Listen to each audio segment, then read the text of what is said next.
In this perfect moment now. Little did I know when I woke this morning that I'd be sitting with my friend Sam Simon, talking about the beauty of art, how the head and the heart like wings come together, and a simple thing like a poem or a melody can touch us in a way that no pill can. 'Cause it's the greatest human journey for you and me. Hello, this is Sam Simon, also known as Dementia Man. And boy, am I excited by having the guest today on this blog. We're recording it in advance, so I don't know exactly what week we're going to do it for, but I think it's going to be the Labor Day week. That's my hope. And this is Fred Johnson. Now, Fred and I go way, well, not quite that far back, but we go back a ways. And I am, I think this is going to be one of our most important blogs that I've done because I learned so much from Fred. We were both fellows. I claim to have been a senior fellow. He may have been just a fellow. I'm just teasing. We worked at a oddly, I'm a nice Jewish boy, and I think you're Muslim by background, or you are Muslim, and That's we correct, yes. and we worked together at Intersections, which was the social justice ministry for the Collegiate Church of New York, which was Dutch Reform church, Christian church in New York City, the largest and also the oldest, the largest church in New York and the oldest in the United States.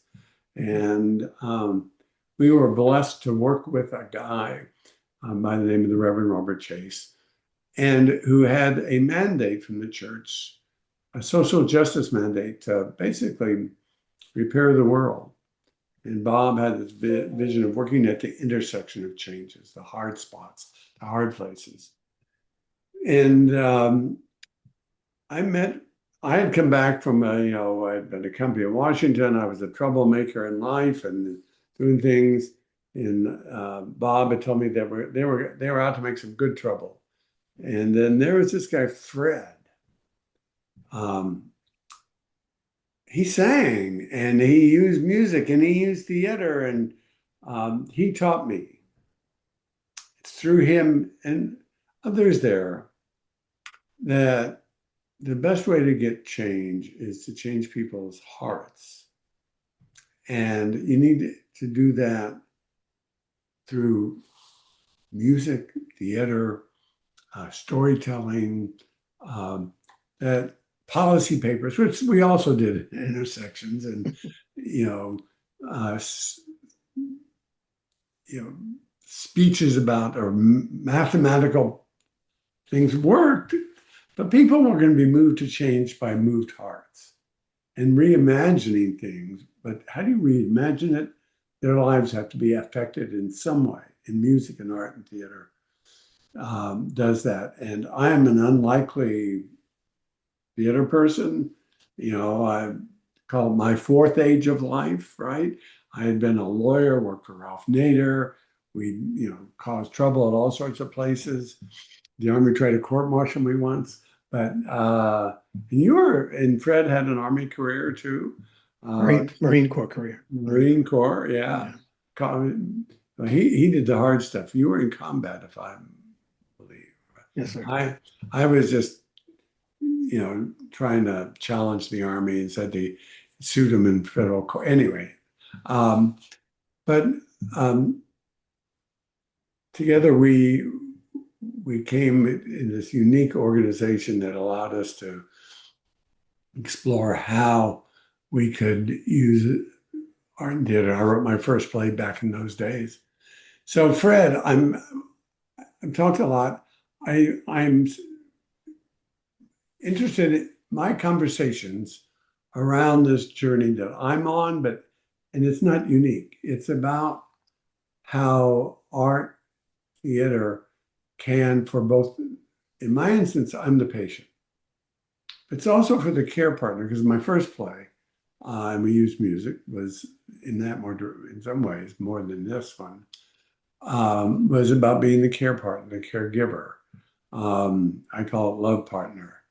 Um, and we have now I think it's a unique place. It's not one you would ask for, but I've lived a life now where I had gotten pulled over to be told that my wife, then in 35 years, wasn't going to survive her cancer. She has, but I had to get ready for that. And that was an existential moment. And the unlikely response was to write a play about it, art, and get on stage and tell stories. That was therapeutic for me. And now our roles have been changed. I'm the patient. I have Alzheimer's disease. I do have it, people. People say, oh, you don't have it. Yes, I do. I'm amyloid positive. I've had all those expensive PET scans. And then, so Susan's in the other side of that. And we'll talk a little bit about that. So tell us a little bit about Fred Johnson. And you've got two roles. So rather than me try to repeat it, give us your two roles today.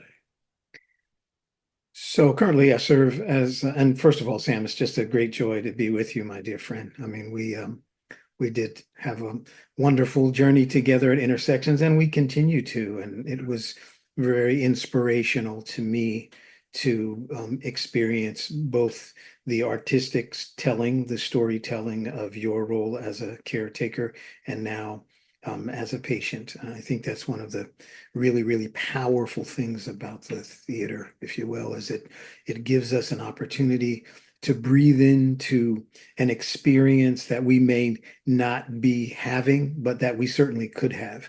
I think that's the uniqueness of it.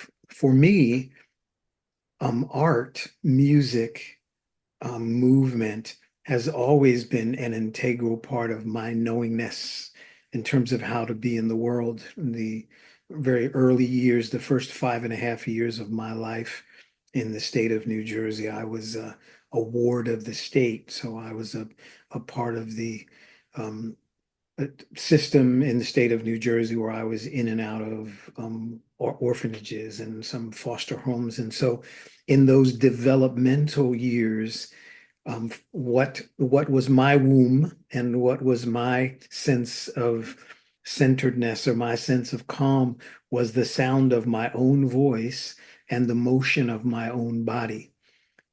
Science confirms to us that, the human experience, the human being, we have a need for the frequency and vibration of sound, and we are sound and motion. And so in those developmental years, I was one of those kids that, rocked all the time, and I created sound, and I felt the frequency and vibration of my own voice, and it calmed me. And then there was a period of time where I would sit and rock and kind of hit the wall and hit my head against the wall because it felt good, the vibration of the electricity moving up and down my spine. So our natural beingness are to be creatures of sound and motion. And so that was my initial connection to sound. And then I was adopted at the age of 5.5 by two really incredible folk who put up with little old me.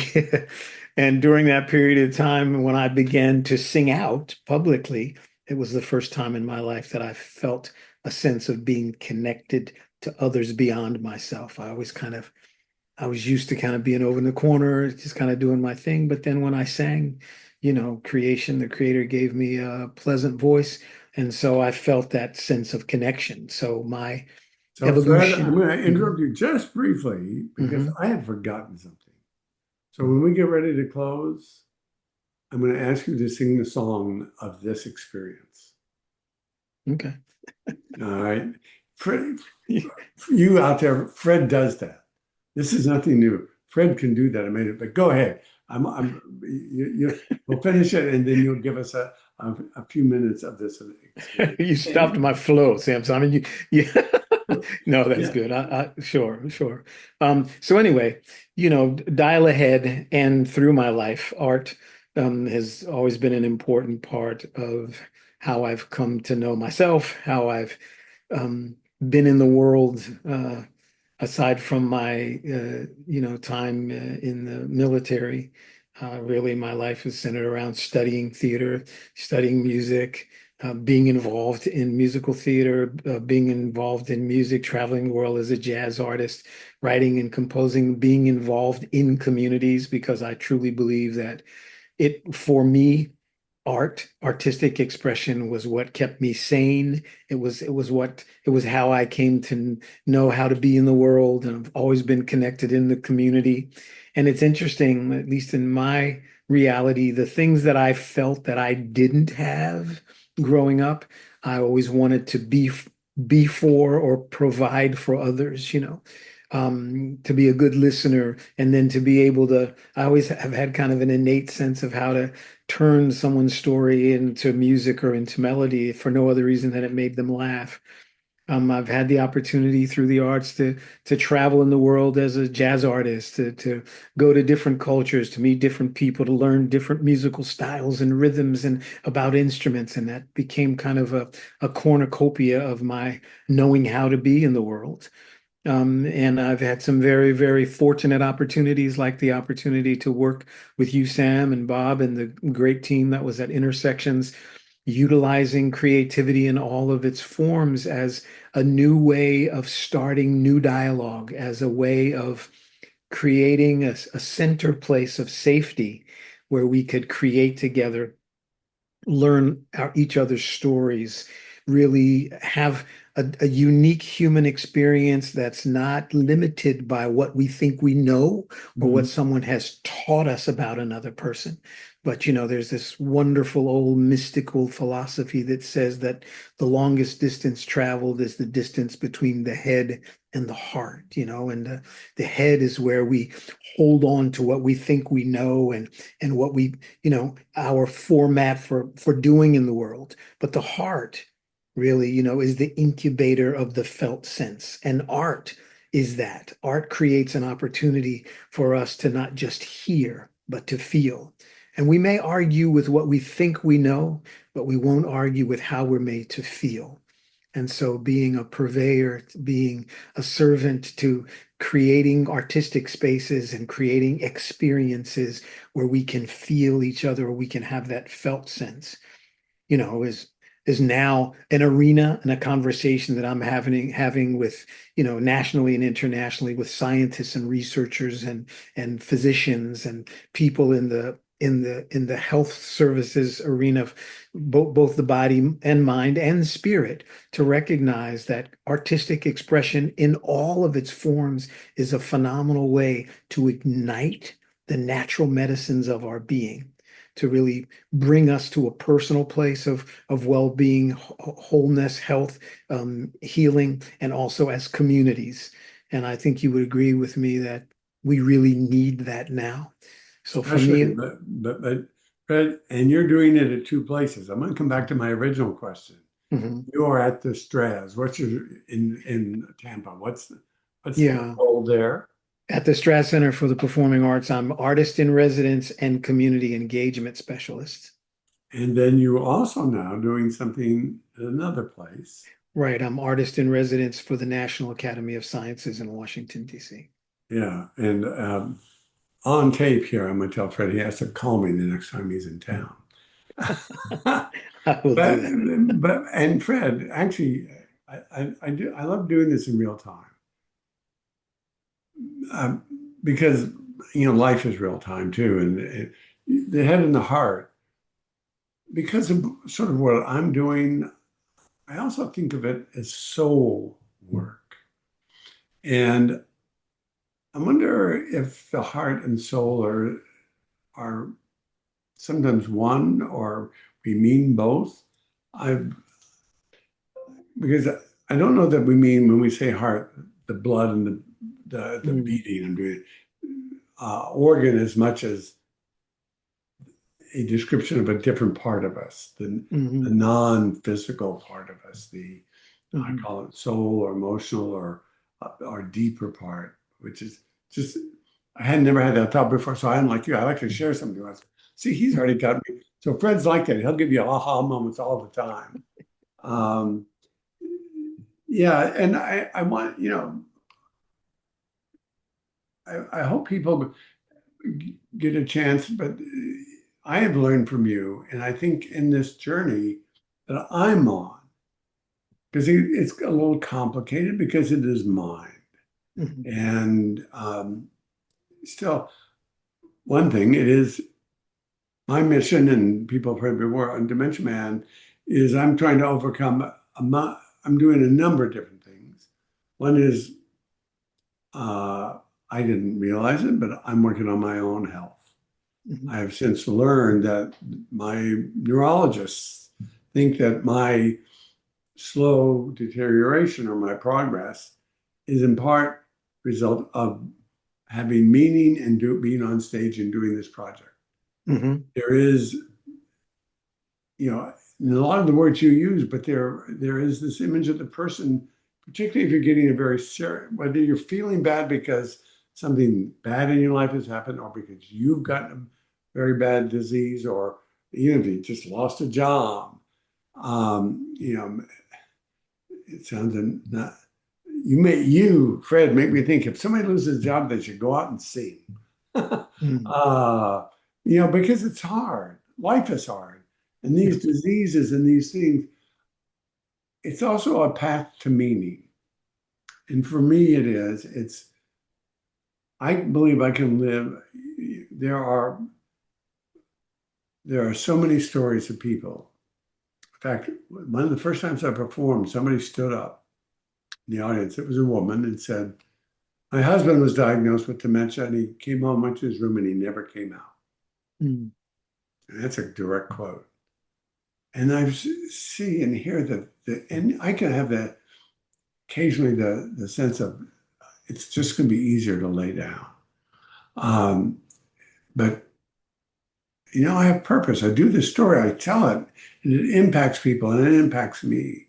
But you're a guy who, so talk a little bit about how you're doing that in the arts, and also we want to let people know how to get at least be aware of some of the work, with the stress.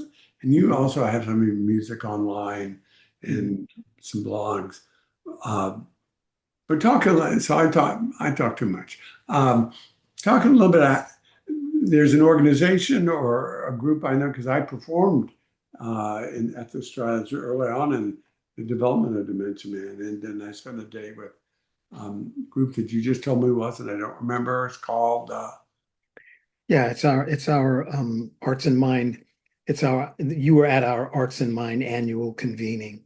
So at the Strass Center for the Arts in Tampa, Florida, one of our programs is called our Arts and Health Programming. And it's a specific conversation that is a collaboration between the science and research community. Specifically, we collaborate with Johns Hopkins University in Baltimore, Maryland, and the International Institute for Art and Mind. They are our collaborative partner, and we've been doing this now since 2017, and engaging with many, many other organizations nationally in this conversation about the importance of art in all of its forms towards the manifestation of well-being, health, and healing for individuals and communities. Um, and in my travels in the world, I was really, really fortunate for a number of years to have two phenomenal teachers, one from Senegal, Baba Jimo Kuyate, and one from Ghana, Baba Kwame Ishangi. And Baba Jimo Kuyate was a Jali, so he was from what many would refer to as the griot tradition or the oral historian tradition, where all of the history of the community and everything that happens every day in the community is really foundationally there to be sung, to be shared through melody.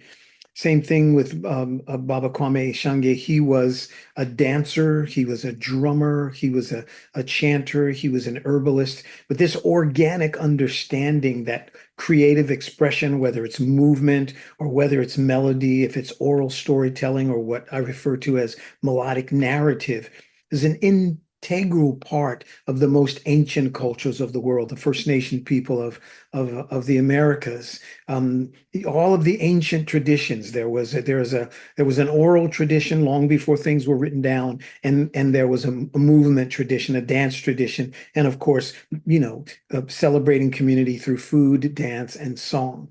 So one of the things that I uh, try to continue to be a keeper of, and was kind of called by my teachers to do this, is in practical ways, practically apply the melodic narrative to everyday life. To recognize that everyone has a story and that story is important, that every community has a story, that it's really, really important to inspire imagery and dreaming.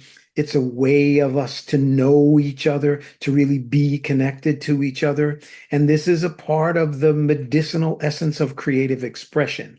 And so, working with my colleagues at Johns Hopkins and working with my colleagues at the National Academy of Sciences and working with other theatrical organizations and arts organizations throughout the country, there's kind of two tiers. One is the specific initiative to try, as they do in the United Kingdom, to prescribe art as a part of medicinal therapies, if you will, for both the medical community as well as the mental health community. And then the other is to return to an understanding that artistic expression is such an integral part of what it is to be human, and that it's important for it to be a part of the narrative of our being. It's like listening to me, Sam, just speak like this is one thing. But if I simply just shift into a melody, my breath changes and connects to you, and the whole feeling changes. The mind shifts the way it receives it. And we don't just hear it, but we feel it in a different way. The sharing of breath, the feeling of coming together is different than a general conversation, Right. but it And moves us closer to each other. not only I love that, but I do want to come back because, sort of the policy Sam all of a sudden jumps in every once in a while.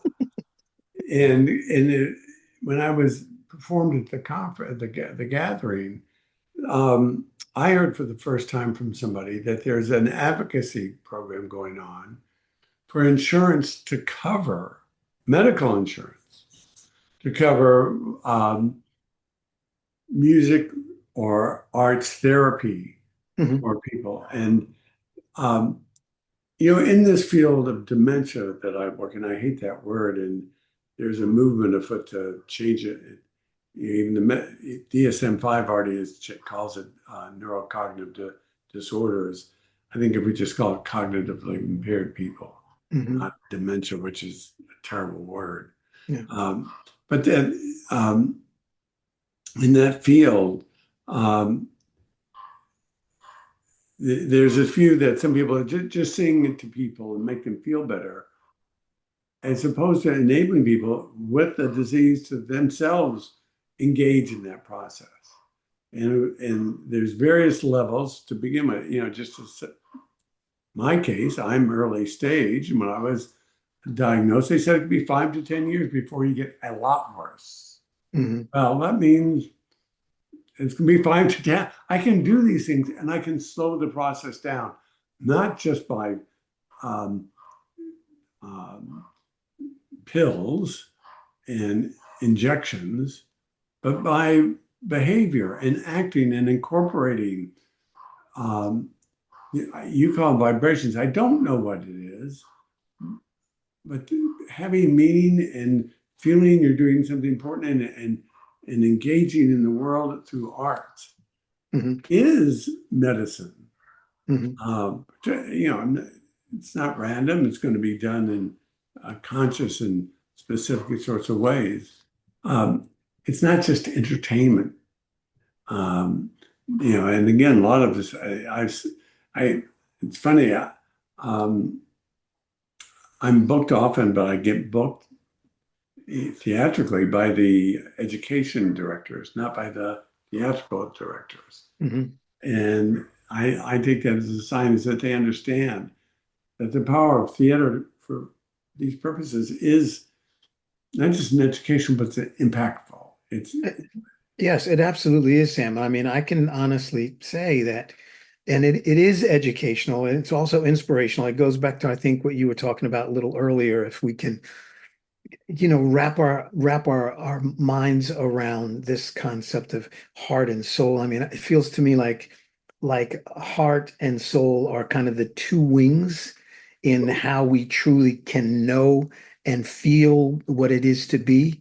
I mean, both the actual dance and Dementia Man, the experience, I learned so much. And my mother had Lewy body dementia.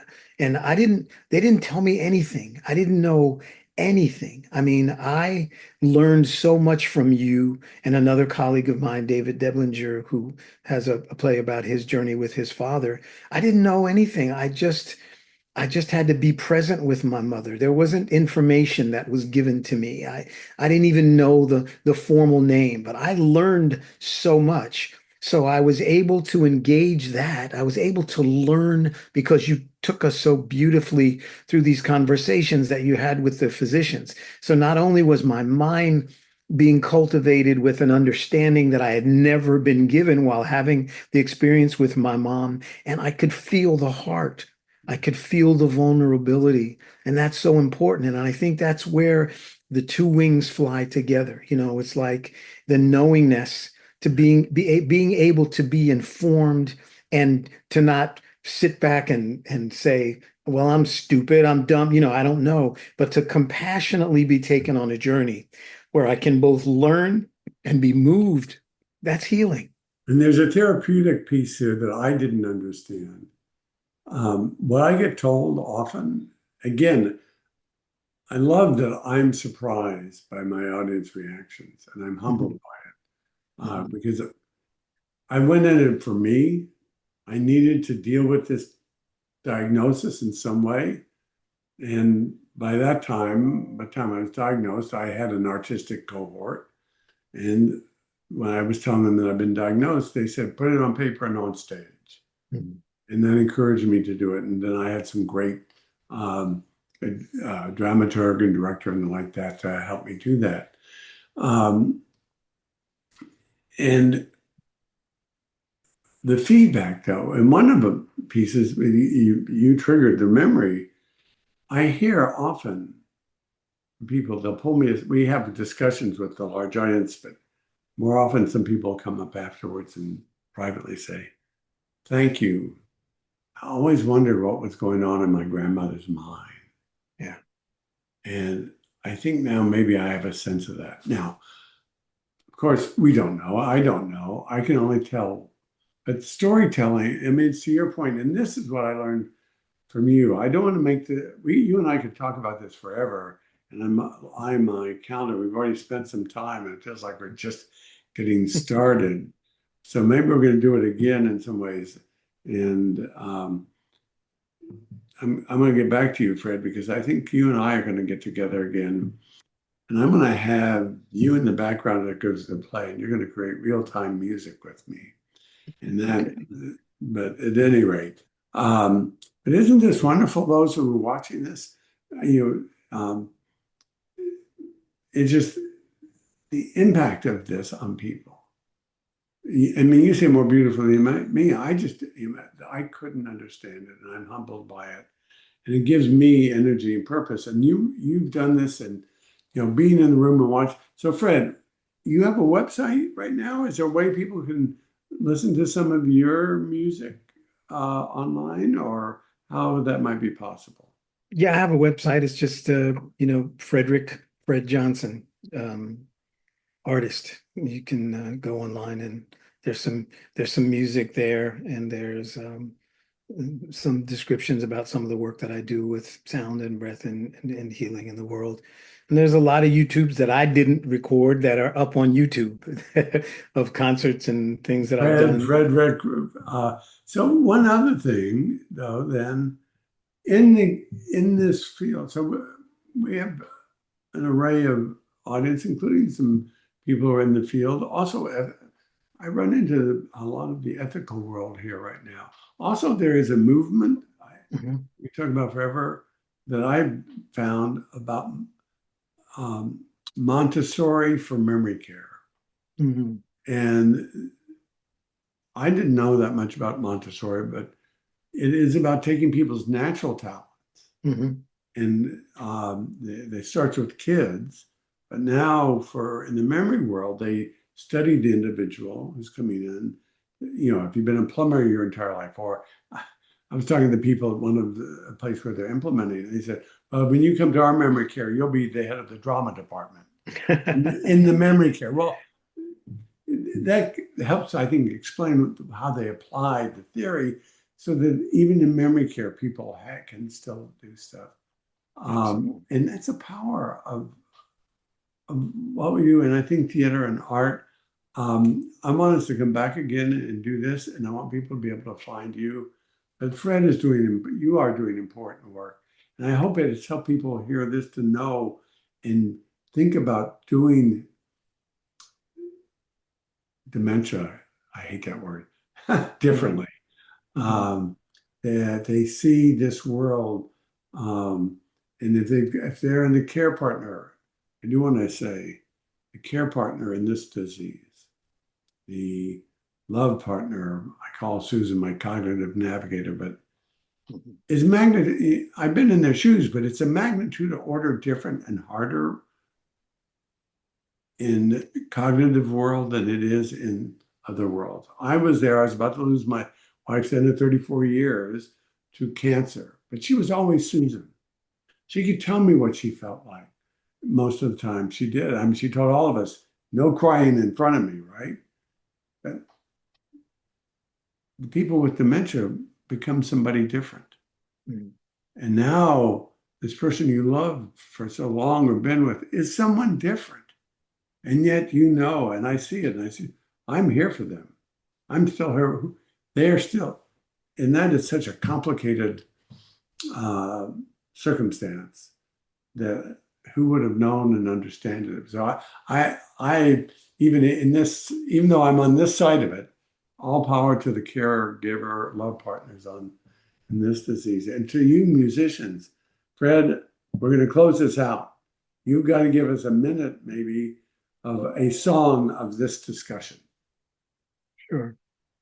Well, first of all, I just want to take a second too to say to folk, if you want to get more information just about arts and health and the whole arts and health journey, you can certainly go to straz.org, our Straz Center website. We also have a whole website that's connected with that in terms of the work that we do using art with veterans. That's Vet Art Span. Or nationally, look up the Neuro Arts Initiative. There's a lot that's going on. But in this perfect moment now, little did I know when I woke this morning that I'd be sitting with my friend Sam Simon, talking about the beauty of art, how the head and the heart like wings come together, and a simple thing like a poem or a melody can touch us in a way that no pill can. 'Cause it's the greatest human journey for you and me to know that no matter where we live or what language we speak, that together as human children, loving and caring we can be, healing our hearts through melody, sharing our lives through story, breathing together and knowing that life itself is a dance. So thank you, Sam, for inviting me to be with you for this brief time. Let's do it again soon, my friend. Blessings to you and Susan.